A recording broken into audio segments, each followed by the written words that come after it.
In 1962, a young Stanford graduate student named Phil Knight had what he called his crazy idea, importing Japanese running shoes to America. This seemingly simple concept would eventually transform into Nike, one of the most recognizable brands in history. But the journey from a $50 loan to a global empire was anything but straightforward. Knight's story begins in Portland, Oregon, where he grew up with a burning desire to prove himself. After graduating from the University of Oregon, where he ran track under the legendary coach Bill Bowerman, Knight found himself at Stanford Business School. It was there, while writing a paper about the shoe industry, that his crazy idea began to take shape. With $50 borrowed from his father, Knight embarked on a world tour that would change his life. His stop in Japan led him to Onitsuka Kumabi, makers of Tiger running shoes. In a moment of pure entrepreneurial audacity, Knight presented himself as the representative of Blue Ribbon Sports, a company that didn't actually exist yet.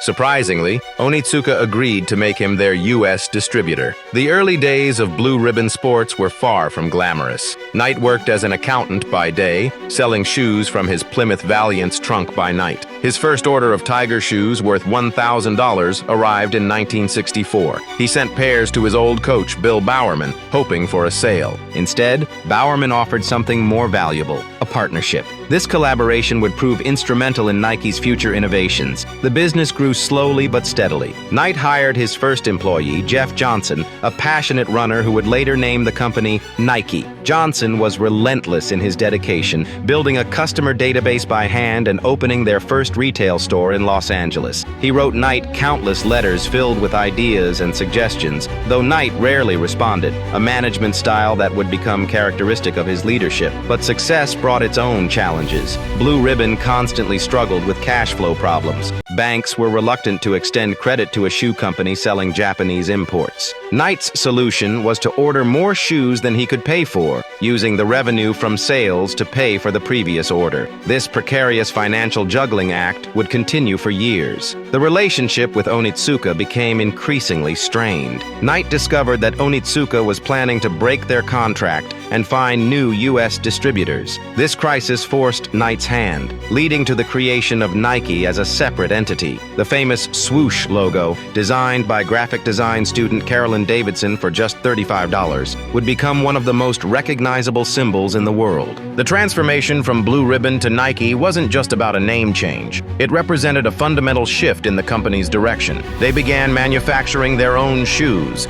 with Bill Bowerman's innovations leading the way. His most famous creation came from experimenting with his wife's waffle iron, resulting in the revolutionary waffle trainer Soul. Nike's growth accelerated through the 1970s, but not without significant challenges. The company faced constant legal battles, including a massive dispute with Onitsuka and a $25 million customs bill from the U.S. government. Yet through each crisis, Knight's leadership style remained consistent, calculated risks backed by unwavering determination. The company's approach to athlete endorsements was revolutionary. While other companies simply paid athletes to wear their shoes, Nike built authentic relationships with them. Steve Prefontaine, their first major athlete endorser, embodied everything Nike stood for: rebellion, excellence, and raw determination. His tragic death in 1975 deeply affected Knight and the company, but his spirit continued to influence Nike's culture. By 1980, Nike had captured half of the U.S. athletic shoe market. The decision to go public that year finally solved their perpetual cash flow problems, though Knight structured the deal to maintain control of the company. The IPO made Knight and many early employees millionaires, but more importantly, it provided the capital needed for Nike's global expansion. Throughout the 1980s and 1990s, Nike transformed from a shoe company into a global brand. The signing of Michael Jordan in 1984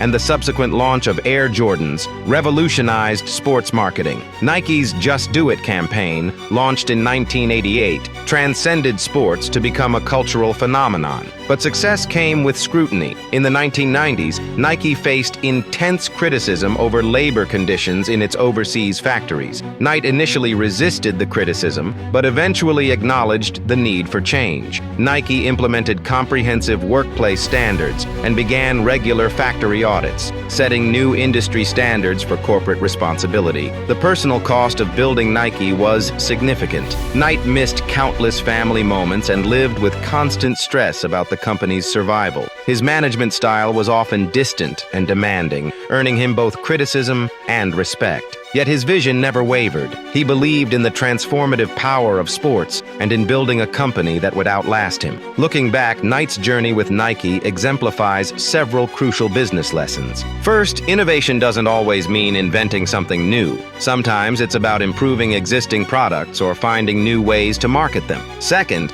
building a great company requires more than just a good product. It needs a strong culture and a compelling story. Third, success often comes from being willing to take calculated risks when others won't. The Nike story also demonstrates the importance of timing and adaptation. Knight started Blue Ribbon Sports just as America was embracing fitness culture. He recognized the potential of Asian manufacturing before it became common practice. And when circumstances forced changes, like the split from Onitsuka, he was willing to adapt and reinvent the company. Perhaps most importantly, Knight's story shows that building something truly great takes time. Nike wasn't an overnight success. It took nearly 2 decades of constant struggle before the company became profitable. During those years, Knight and his team faced countless setbacks and near disasters, but they persevered because they believed in what they were building. Today, Nike stands as one of the world's most valuable brands, but its success wasn't inevitable. It was built through countless small decisions, relentless innovation, and an unwavering commitment to excellence. The company's journey from selling Japanese imports from a car trunk to becoming a global cultural icon is a testament to the power of entrepreneurial vision and persistence. Knight's memoir ends not with Nike's greatest triumphs, but with its IPO in 1980. This choice reflects his understanding that success isn't about reaching a destination. It's about the journey, the daily challenges, and the continuous drive to improve. The real story of Nike isn't about becoming a billion-dollar company. It's about the courage to pursue a crazy idea and the determination to keep pushing forward, one step at a time.